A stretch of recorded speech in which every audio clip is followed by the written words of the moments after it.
नमस्कार। Prime TV के special कार्यक्रम शख्सियत में आज हम बात करेंगे राष्ट्रीय जनता दल के उत्तर प्रदेश के प्रदेश अध्यक्ष अशोक सिंह जी से।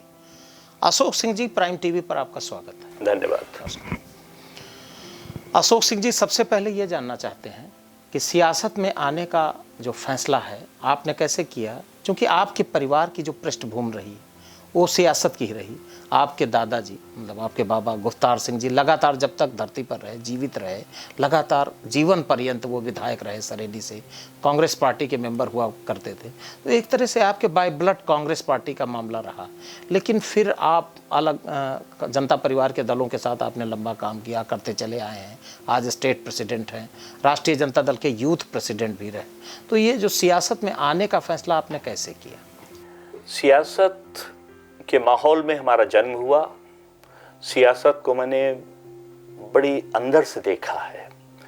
राजनीति की परिभाषाएं सिद्धांत और वसूलों के आधार पे हुआ करती थीं, और उसी माहौल पे जो हमारे परिवार के हमारे बाबा थे वो राजनीति रायबरेली जनपद में सरेनी विधानसभा से विधायक हुआ करते। उसके पहले वो सरेनी गोली कांड जो कांड हुआ उसके अगुआ थे और स्वतंत्रता संग्राम सेनानी भी थे। एक अलग विचारधारा, एक अलग सोच, जनसेवा के हिसाब से राजनीति की शुरुआत हुई और हमें अच्छा लगता था, क्योंकि हमारा वातावरण जो रहता था, घर का माहौल का, बाहर का, वो राजनीतिक परिवेश में रहता था। तो मैं अपनी शिक्षा के साथ साथ हमें अच्छा लगता था कि हम उसी परिवार के जिंदाबाद नारे लगाता हुआ इलेक्शंस में काम करता था। बचपन से ही चला। फिर बड़ा हुआ तो मैं तमाम राजनीतिक कांग्रेस में पदों में रहा। राजनीति की शुरुआत हुई। एक मानसिकता हमारी ये थी कि हम जनमानस की सेवा करें और लोगों के बीच में प्यार और स्नेह पाए। सेवा से ही हमें स्नेह और इज्जत मिलती थी और प्यार मिलता था। तो जब इंसान को प्यार मिलता है तो वो बहुत ही अद्भुत अनुभूति होती है मन से, तो और दूनी ताकत से वो उसको काम करने लगता है। अशोक सिंह जी, आपकी शुरुआत, चूँकि आपके ब्लड की जो बात किया जाए, कांग्रेस का कल्चर रहा। आप खुद कांग्रेस में 20 सूत्री कार्यक्रम के क्रियान्वयन के प्रेसिडेंट रहे यूपी में, जब महावीर प्रसाद जी उत्तर प्रदेश में पीसीसी के प्रेसिडेंट हुआ करते थे। उस ज़माने में आप कांग्रेस में काफ़ी एक्टिव रहे। ऐसे क्या हालात बने कि आपको कांग्रेस पार्टी छोड़ना पड़े? कांग्रेस में मैं निश्चित तौर पे बहुत लगन और निष्ठा के साथ था, और आदर्श के रूप में मैं हमेशा राजा विश्वनाथ प्रताप सिंह को राजनीति में मानता रहता था। उनकी इतिहास पढ़ा करता था, उनका सोचा करता था कि राज परिवार कर होकर गरीब के घर में जाते हैं, वहाँ सोते हैं, खाते हैं। किसी पिछड़े के यहाँ अपने घर के सामने किसी नाई के यहाँ कथा थी तो इनको राजा होते हुए भी इनको जाने से रोका जा रहा था। ये गए, उसके घर में प्रसाद लिया। तो हमें लगा कि ये व्यक्तित्व जाति से कहीं ऊपर है, अलग है, एक राज परिवार का होने, इसमें भेदभाव नहीं। तो हम उनसे प्रेरित हुआ। उनकी बातें सुनता था, उनकी किताबें सुनता, उनकी चित्रकारिता देखता था, उनकी कविताएं सुनता था। तो मैं हमेशा उनके प्रति हमारी निष्ठा और लगन रहती थी और हमारा उनके प्रति लगाव रहता था। उन्हीं के सानिध्य में मैंने राजनीति की शुरुआत किया, और धीरे धीरे जब वो प्रेसिडेंट बनकर उत्तर प्रदेश आए थे तो हमें याद है कि अमौसी एयरपोर्ट पर तमाम बड़े बड़े धुरंधर नेता थे। हमारे पास एक खुली जीप हुआ करती थी। मैं ड्राइविंग सीट पे बैठा और Raja Vishwanath Pratap Singh as a Congress president हमारी ही गाड़ी में आकर बैठे, और मैं उनको लेकर एयरपोर्ट से पीसीसी आ रहा था। और रास्ते में सिटी मॉन्टेसरी स्कूल में उनको सम्मान समारोह था, स्वागत हुआ। वो खड़े होकर भाषण दे रहे, तभी उनको मूर्छा आ गई। वो हमें आज भी वो क्षण याद है कि वो गिरे, उनका सर हमारे जांघों में वो लेटे हुए थे और हम ही उनको सब करके। तो उनका स्नेह, प्यार, जो लगाव, उनकी कार्यशैली हमें इतना प्रभावित करती थी कि उनके बताए हुए आदर्श रास्ते हमें दिखते थे। अशोक सिंह जी, आपने देश के पूर्व प्रधानमंत्री विश्वनाथ प्रताप सिंह जी को कोट किया भी। आप 1987 में जब राजा साहब ने जन मोर्चा बनाया, उसमें आपकी बहुत बड़ी भूमिका थी। जन मोर्चा बना और जन मोर्चा के बाद उसका बृहद आकार आया, जनता दल बना, लोक दल का विलय हुआ, सारे दलों का विलय हुआ, 1989 में जनता दल बना। जनता दल में एक तरह से आपकी पॉलिटिकल एक्टिविटी तेज हुई। बंगलौर अधिवेशन, उस समय आप पार्टी के बड़े पदाधिकारियों में थी, और उड़ीसा का जो कटक का जो अधिवेशन हुआ वो आपके ही नेतृत्व में हुआ। तो एक विश्वनाथ प्रताप सिंह जी के जो सानिध्य में आपको लंबा तजुर्बा रहा सियासी गलियारों का, और उनका बहुत प्रेम स्नेह आपको मिला। राष्ट्रीय राजनीति में जो आपका इतना बड़ा आयाम बना आज जो सबके सामने है, उसमें राजा साहब की बहुत बड़ी भूमिका रही। राजा साहब से आपने अपने व्यक्तिगत जीवन में क्या सीखा? विश्वनाथ प्रताप सिंह के साथ हमें बहुत रहने का मौका मिला, और उनसे मैंने एक चीज सीखी, स्पष्टवादिता। दिल में जो है वही दिमाग में है और वही वाणी में है। बहुत पहले वो कहा करते थे, जब बात उनके साथ हम लोग बैठा करते थे, कांग्रेस से आंदोलन शुरू हुआ, कांग्रेस से वो हटना भी नहीं चाहते थे, जबरदस्ती उनको कांग्रेस से निकाला गया। हम लोग हरिद्वार में थे उस समय, अरुण नेहरू, आरिफ मोहम्मद खान और सतपाल मलिक जो आज कल गवर्नर हैं, आरिफ जी भी गवर्नर हैं, ये सारा एक समूह हुआ था हरिद्वार अधिवेशन में। वहीं हम लोगों को खबर मिलती है। फिर हम लोग आके मुजफ्फरनगर में वीपी सिंह अपना रिजिग्नेशन भेजते हैं, बड़े दर्द के साथ, दुख के साथ, क्योंकि वो राजू जी को भी बहुत स्नेह प्यार करते थे और मिसेस गांधी के प्रति उनका आदर और सम्मान बहुत ज़्यादा रहा करता था कि वो एक आयरन लेडी है। लेकिन कहीं ना कहीं कुछ लोगों का जमाव ऐसा हो जाता है राजनीति में, जो दो बड़ी हस्तियों को एक साथ एक विचारधाराओं से जुड़ने न देकर अपने निहित स्वार्थ के कारण राजनीति के चिथड़े करने का काम करते हैं। उसी का परिणाम था कि विश्वनाथ प्रताप सिंह कांग्रेस से बाहर होकर, क्योंकि देश के जनमानस में विश्वनाथ प्रताप सिंह का जो व्यक्तित्व था, एक अद्भुत ईमानदार व्यक्तित्व के रूप में थे। चाहे वो वित्त मंत्री रहे हों, चाहे कॉमर्स मिनिस्टर रहे हों, जो भी रहा, चाहे मुख्यमंत्री रहे हों, उनका व्यक्तित्व हमेशा एक आदर्श और ईमानदारी का था। वही हमें प्रभावित करता था, और उसी की तरह हम अपने आचरण में कोशिश करते हैं कि उसी तरह कि कथनी और करनी में अंतर न हो। अगर आपने कमिट किया कि हमें ये साथ देना है तो हमें साथ देना। यही कारण है कि हम लोग उनके साथ, उसी कमिटमेंट के साथ हम लोग जनता दल में आए, और तमाम प्रलोभन हम लोगों को कांग्रेस से भी उस समय माननीय वीर बहादुर जी जिंदा थे, हमें बुलाया कि कहाँ जाते हो तुम, राजाओं के चक्कर में, जनता हो, जनता के साथ रहो। तो हमने हाथ जोड़ा, हम कहा मैं जनता के साथ हूँ, ऐसे व्यक्ति के साथ हूँ जो जनता का है, सरल है। आप ऐसा करें कि सबको फिर एक तरह करने की कोशिश करें। तो तमाम चीज़ें हमारे दिमाग में हैं, यादें हैं। वीर बहादुर जी, महावीर प्रसाद जी अध्यक्ष हुआ करते थे, हम लोग पीसीसी में कांग्रेस के प्रति बड़ा, लेकिन वीपी सिंह के प्रति जो घृणा और विरोध कांग्रेस में जिन लोगों ने पैदा किया, जिन्होंने कांग्रेस की नींव रखी थी, उसी को हटाने का काम किया।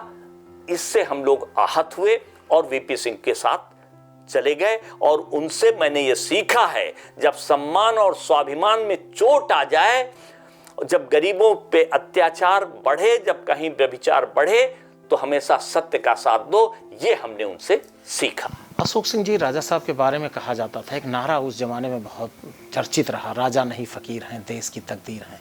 आप चूंकि एक तरह से वहाँ के उस पॉलिटिकल गलियारों में डिसीजन टेकर की भूमिका में थे, बड़े फैसले, नीतिगत फैसलों में आप शामिल होते थे, तो जो मंडल आंदोलन, देश की सियासत 89 के बाद बड़ी तेज़ी के साथ चेंज हुई, तो जो मंडल आंदोलन का उभार, राजा साहब ने मंडल आंदोलन पे अपनी एक्टिविटी तेज किया, मंडल कमीशन को इम्प्लीमेंट करना, उसकी सिफारिशों को लागू करना, और चूंकि आप second lieutenant, third lieutenant, fourth lieutenant के रूप में कहीं ना कहीं राजा साहब के इर्द गिर्द जो परिधि थी उसी में काम कर रहे थे, तो वो जो प्रसंग है उसको आप कैसे परिभाषित करेंगे? देखो, जब चुनाव के पहले जनता दल का मैनिफेस्टो बना था, उसमें मंडल कमीशन की सिद्धांतों को लागू करने के लिए हमारी प्राथमिकता के साथ अंकित किया गया था।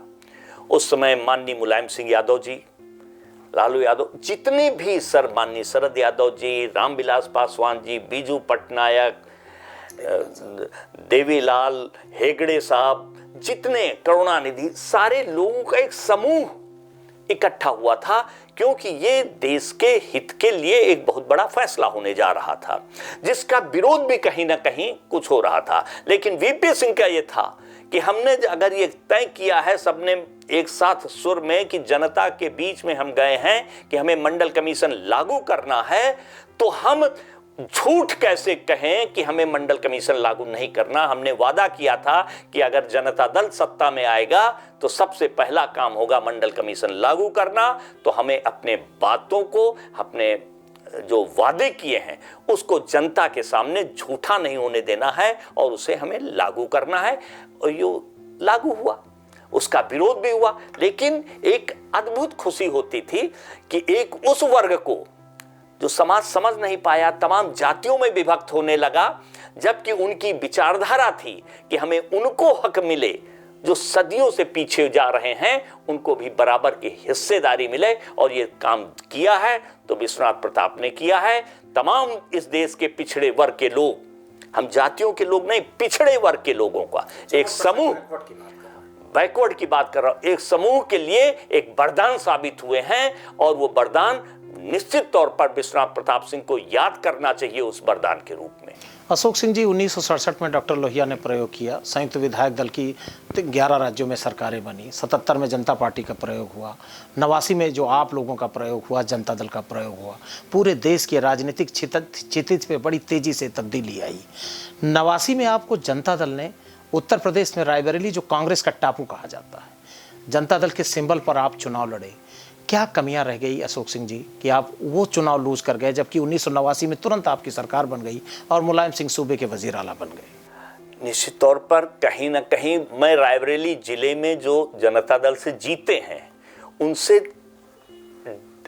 1.5 गुना 2 गुना ज्यादा वोट पाया था। रायबरेली जनपद का सबसे ज्यादा वोट पाने वाला मैं था, सब कुछ था। लेकिन कुछ समीकरण ऐसे थे, क्योंकि हमारे ऊपर वीपी सिंह की मुहर लगी थी, तो वो जो मुहर थी, वोट हमारे पास बहुत था, लेकिन थोड़े चंद वोटों से हार तो हार होती, मैं हार गया, कांग्रेस जीत गई थी। उसमें कहीं ना कहीं प्रत्यक्ष या परोक्ष रूप से अपने ही कमियों के कारण होता, लेकिन उस पर टीका टिप्पणी करना वो नहीं है। निश्चित तौर पे कोई कमी हम में ही रही होगी और हम उस कमी को दूर करने में कोशिश कर रहे हैं लगातार। अशोक सिंह जी, दूसरा वाकया आपके राजनीतिक जीवन में आया 1996 में। जैसे 1989 में जब आप चुनाव लड़ रहे थे, उत्तर प्रदेश में गवर्नमेंट बनी, सेंटर में विश्वनाथ प्रताप सिंह जी की गवर्नमेंट बनी, नेशनल फ्रंट लेफ्ट फ्रंट की गवर्नमेंट बनी। उसके बाद 1996 में आपको फिर राजनीतिक तौर पर मौका मिला, रायबरेली से ही पार्लियामेंट का चुनाव जनता दल ने लड़ाया और वो चुनाव भी अनफॉर्चुनेटली आप लूज़ कर गए। 96 में भी संयुक्त मोर्चे की सरकार दिल्ली में देवगौड़ा साहब की बनी, गुजराल साहब की बनी। तो रायबरेली में जो दूसरी बार अशोक सिंह बनाम अशोक सिंह हुआ, उसमें बीजेपी के अशोक सिंह जी 26-27 हज़ार वोट से आपसे बहुत कम मार्जिन से आप लूज़ किए थे। उसमें क्या विसंगतियाँ ऐसी पैदा हुई? नहीं, मैं सरेनी विधानसभा क्षेत्र वगैरह सब जीत के आया था, लेकिन रायबरेली विधानसभा या और तमाम विधानसभाएं, रायबरेली से कांग्रेस का एमएलए हुआ करते थे जो अब नहीं हैं, अखिलेश सिंह जी, वो होते थे। तो हम सोचते थे कि यहाँ से कांग्रेस अच्छी सीट पाएगी, अच्छी ताकत, विक्रम कौर। लेकिन उनके भाई लड़ रहे थे अशोक सिंह बीजेपी से। तो रायबरेली में विधानसभा में कांग्रेस बुरी तरह, हमारे ख्याल 3-3.5 हजार वोट टोटल विधानसभा में पाई थी। ये सभी का परिणाम था कि हम भी वहां भी लोकसभा में थोड़े वोटों से हार गए। ऐसा नहीं था, समाजवादी पार्टी के नेता माननीय आदरणीय मुलायम सिंह जी यादव जी हमारे पक्ष में चुनाव रैली किया, अच्छी वो था, हर तरह से हमें महसूस हो रहा था हम जीतेंगे, हम सरेनी। लेकिन थोड़े वोटों से, ऐसा नहीं है कि चुनाव नहीं, भाग्य में या वो सब कुछ अच्छा था, कहीं ना कहीं कमियां थी। निरंतर हम कोशिश कर रहे हैं उसको दूर करने की। बीजेपी जैसी ये स्वामी चिन्मयानंद वगैरह, ये उस समय हमारे खिलाफ रायबरेली सब वहाँ उतरे हुए थे, पूरा एक माहौल बनाया गया था। और कांग्रेस का वो धड़ा, जहां कांग्रेस जीत सकती थी, एक ताकतवर एमएलए हुआ था, वहां से कांग्रेस की जमानत जब्त होना ये हमारी बहुत बड़ी हार का कारण था, अन्यथा मैं पार्लियामेंट जीत जाता। अशोक सिंह जी, आप लालू यादव परिवार के भी बहुत नज़दीकी रहे। उनके पारिवारिक कार्यक्रमों में आपको जिस तरह देखा गया, आप राष्ट्रीय जनता दल की लीडरशिप की बात किया जाए, रघुवंश प्रसाद सिंह, जगदानंद सिंह, शिवानंद तिवारी, जो भी लीडरशिप है, लीडरशिप के कुछ प्रमुख चेहरे हैं, उसमें अशोक सिंह जी शुमार होते थे। जब राष्ट्रीय जनता दल बनी और लालू जी जब जेल चले गए, working president doctor Ranjan Prasad Yadav थे, उस समय यूथ का आपको नेशनल प्रेसिडेंट बनाया गया। एक बड़ी जिम्मेदारी लालू जी आपको सौंप करके गए थे। तो निश्चित तौर पर, और जो भी उनके फैमिली के प्रोग्राम हैं, अशोक सिंह जी बखूबी दिखते हैं। और जो आपने स्नेह का वातावरण वहाँ पैदा किया, बड़ी मेहनत और संघर्ष के बाद जीवन में ये दिन आते हैं कि नेता का विश्वास मिले, इसको आप कैसे देखते हैं, किस परिधि में देखते हैं? निश्चित तौर पर हमने बड़ी निष्ठा और लगन के साथ एक छोटे से कार्यकर्ता बनकर लालू जी और लालू जी की पार्टी के हित के लिए हमेशा प्रयत्नशील रहे।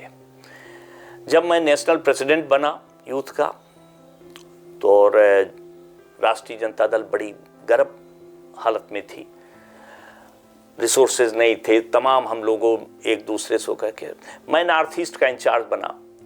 उस समय नॉर्थ ईस्ट के इंचार्ज में बनने के बाद हम राष्ट्रीय अध्यक्ष थे।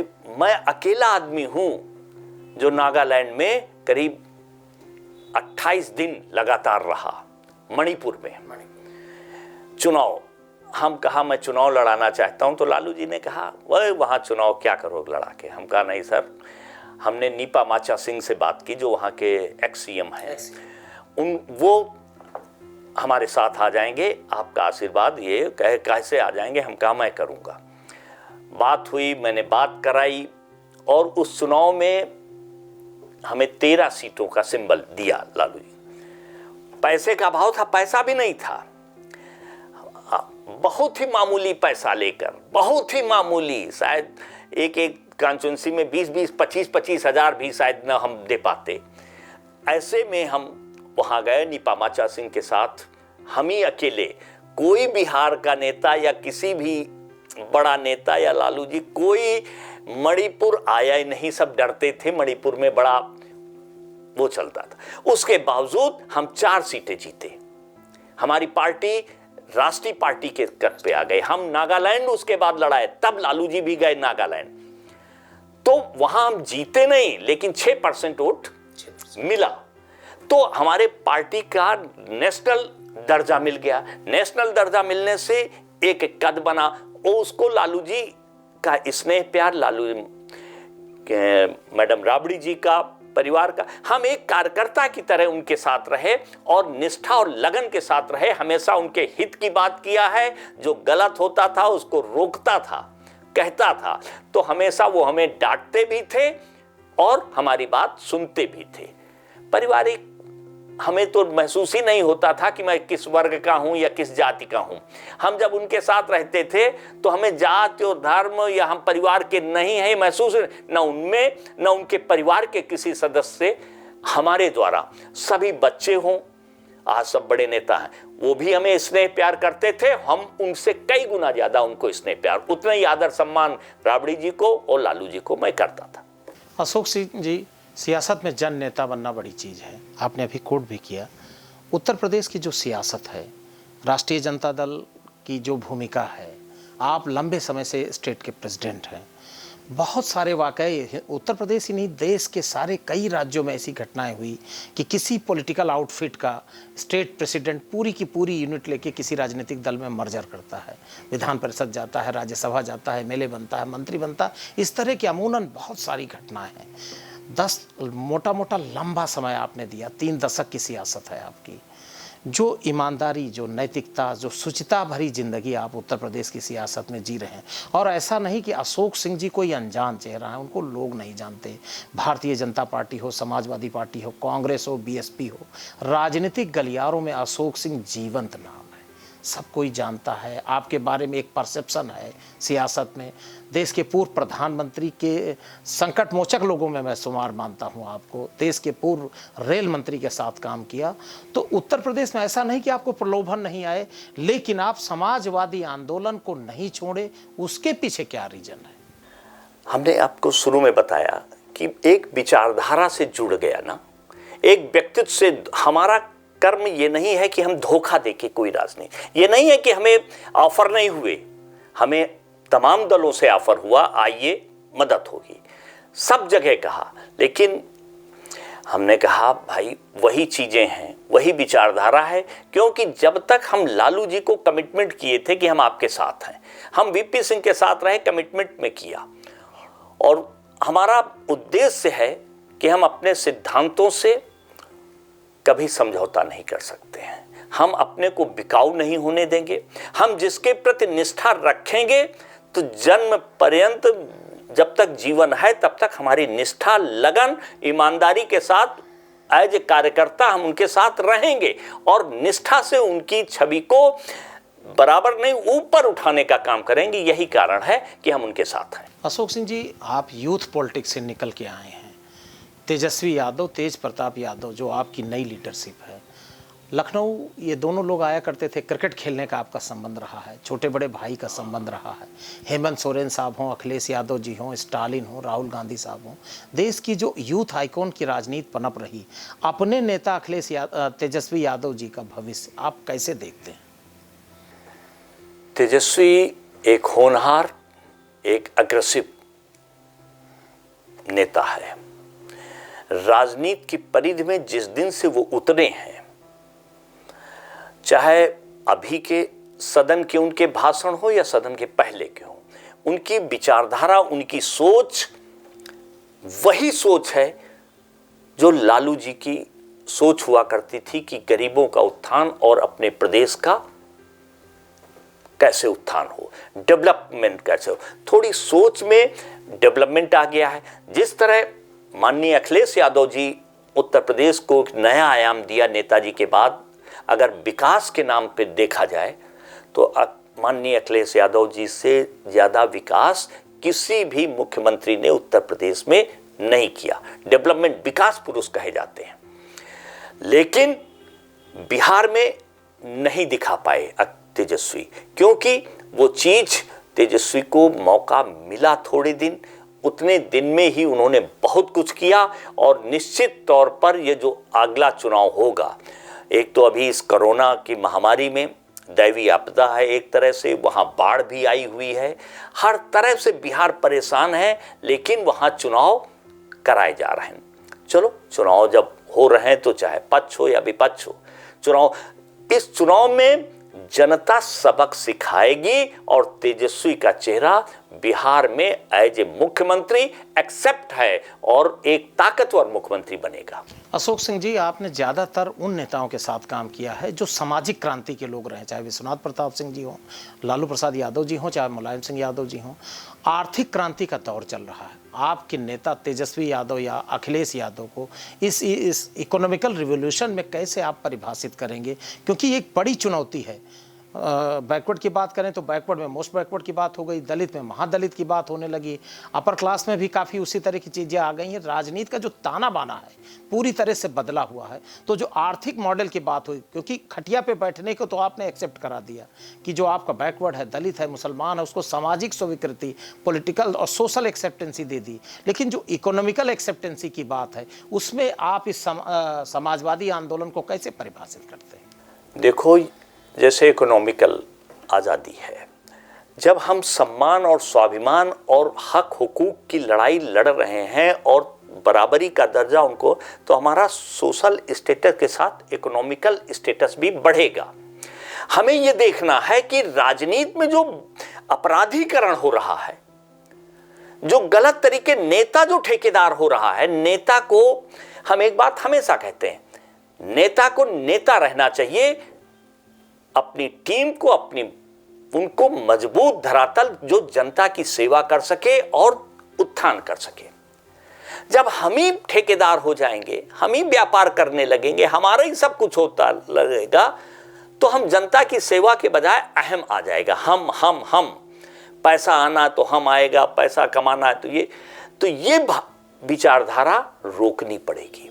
ये किसी न किसी रूप में पॉलिटिकल लीडरशिप को और आर्थिक जो है, अगर हम अच्छे मन से सही ढंग से, अच्छी तरीके से अभी कामों का बंटवारा हो, अच्छे लोग टेंडर डालें, हम दबाव न हो जाए, तो हर पहलू पर वो सक्षम है, चाहे पिछड़े हों, चाहे दलित हों, चाहे अकलियत के हों, चाहे गरीब अपर क्लास का हो, हर वर्ग, जो पैसे वाले लोग वो तो संपन्न ही है, इनको भी हम इकोनॉमिकल उसमें हिस्सेदारी, भागीदारी दें तो मजबूती के साथ। लेकिन तुरंत कोई शॉर्टकट पैसा कमाना, यही एक गलत है। शॉर्टकट से नहीं, एक हम एस्टेब्लिश रोजगार मुहैया कराएं, फैक्ट्री लगाएं, जो विचारधारा अखिलेश की थी, तमाम चीजें हैं। अगर वो एक टर्म और रिपीट करते तो निश्चित तौर पर कोई एक रास्ते मिलते। अशोक सिंह जी, आप रायबरेली से ताल्लुक़ रखते हैं। रायबरेली में रेल कोच फैक्ट्री यूपीए सरकार का बहुत बड़ा प्रोजेक्ट माना जाता है। ऐसी जन चर्चा है कि अशोक सिंह जी उस प्रोजेक्ट को रायबरेली लाने में कहीं ना कहीं छोटे स्तर पर ही सही प्रेरणा स्रोत रहे हैं। कोई ऐसा वाकया आपको याद है कि ऐसे कोई घटना बनी हो जिससे rail coach factory Raebareli shift हुई? एक फैक्ट्री आनी थी, रायबरेली होनी थी, लगनी थी, उस पे हम लालू जी को यही प्रेरित करते थे। वो स्थान चयनित होने में बड़े विवाद हो रहे थे, यहाँ जाए तो हमने सिर्फ इतना कहा था लालू जी से कि सर ये रेल कोच फैक्ट्री वहाँ लगाई जाए जो पिछड़ों के इलाका हो, जो बहुत बैकवर्ड हो, जहाँ सैकड़ों किलोमीटर दूर पे कोई फैक्ट्रियाँ नहीं हो। तो वो कहे कहाँ है, क्योंकि ये जा रही थी रायबरेली के दूसरी तरफ। तो मैंने सुझाव दिया, उनको समझ में आया और वहाँ उपलब्धता भी हो गई, रेल वाले भी सहमति थी, सबकी वो हो गई और फैक्ट्री यही मेरी उपलब्धता। अशोक सिंह जी, उत्तर प्रदेश में 2022 में मोटा मोटा 15 महीने का समय बचा है। बिहार में आप चुनाव लड़ने जा रहे हैं और आशान्वित हैं कि आपकी सरकार बिहार में बनने जा रही है। तेजस्वी यादव जी सूबे के वजीर आला बनने जा रहे हैं। उत्तर प्रदेश में 2022 में 15 महीने का गैप बचा है।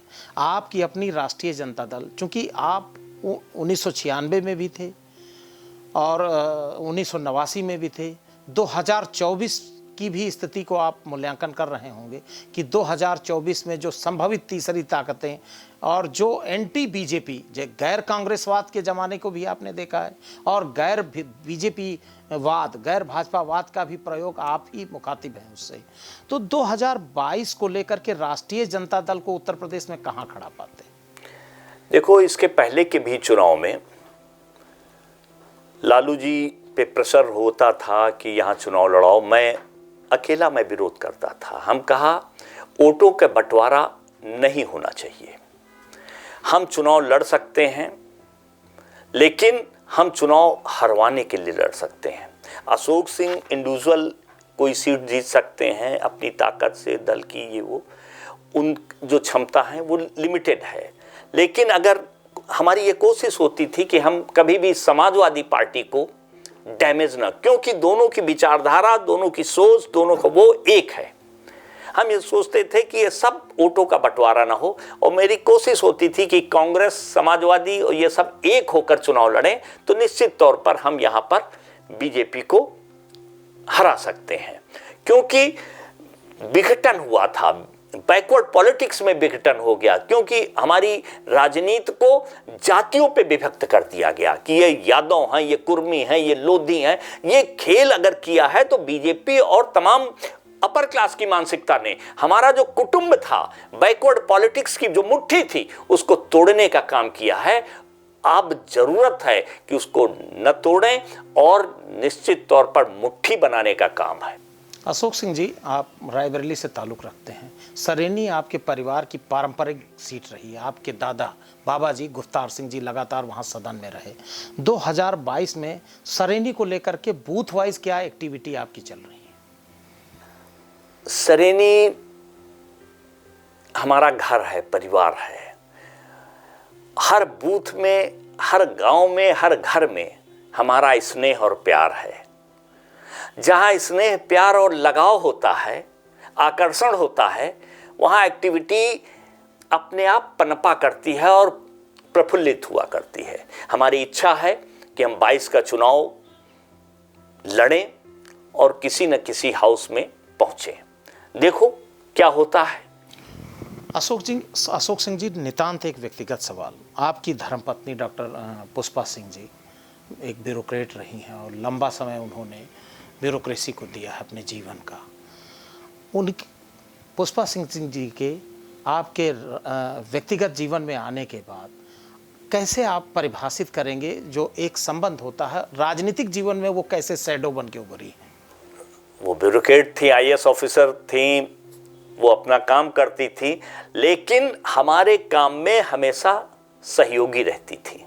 कभी वो ये नहीं डरी हैं कि ब्यूरोक्रेट होने के बाद यहाँ समाजवादी या बहुजन समाज और बीजेपी गवर्नमेंट होने के बावजूद भी वो हमारे साथ कंधे से कंधा लड़ाकर, मीटिंग में नहीं, हमारे जो अनुयायी आते थे उनको भोजन होता था, उनको सम्मान मिलता था, उनके सहयोग, रहना, खाना, दवा, ये सब में वो हमारे साथ खड़ी रहती थी। तो हम तो ये कहते हैं हमारे राजनीतिक सफलता के पीछे पत्नी का बहुत बड़ा हाथ है। अगर वो साथ न होती, परिवार साथ न होता, तो शायद राजनीति में हम इतने ऊंचाइयों से, ईमानदारी से, निष्ठा से खड़े न हो पाते। अशोक सिंह जी, आप सेंट्रल यूपी के उस एरिया से आते हैं जहाँ की अपनी एक कल्चर है, अपनी एक आबो हवा है। आज भी बातचीत में अपने माता पिताजी को आप अम्मा बप्पा कहते हैं। आपके बाबूजी और माताजी से आपने व्यक्तिगत जीवन में क्या सीखा? हम अपने आचरण में, हमारे माँ बाप ने हमको जो सिखाया वही हमारा आज भी आचरण है कि कभी भी किसी का अनर्थ नहीं करना है, अहंकार भावना के साथ नहीं रहना है, सबको इज्जत और सम्मान देना है, स्वाभिमान की हमेशा रक्षा करना है। यही हमने सीखा है और उनके बताए हुए रास्तों से ही हम, हमारा परिवार या हमारी राजनीति उसी के धरातल पे चल रही है और हमें विश्वास है ऐसी ही चलती रहेगी। और यही शिक्षा मैं अपने बच्चे को भी दे रहा हूं कि तुम भी, वो भी विदेश में पढ़ रहे हैं, आएंगे तो सम्मान, स्वाभिमान, बड़ों की इज्जत, जो हमारा पुश्तैनी या हमारी संस्कृति है, हमारी सभ्यता है, वो बहुत बड़ा आत्मबल है, आत्मसम्मान है, आत्मनिर्भरता है। धन्यवाद अशोक सिंह जी।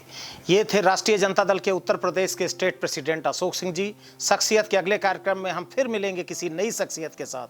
तब तक देखते रहिए प्राइम टीवी का स्पेशल कार्यक्रम शख्सियत।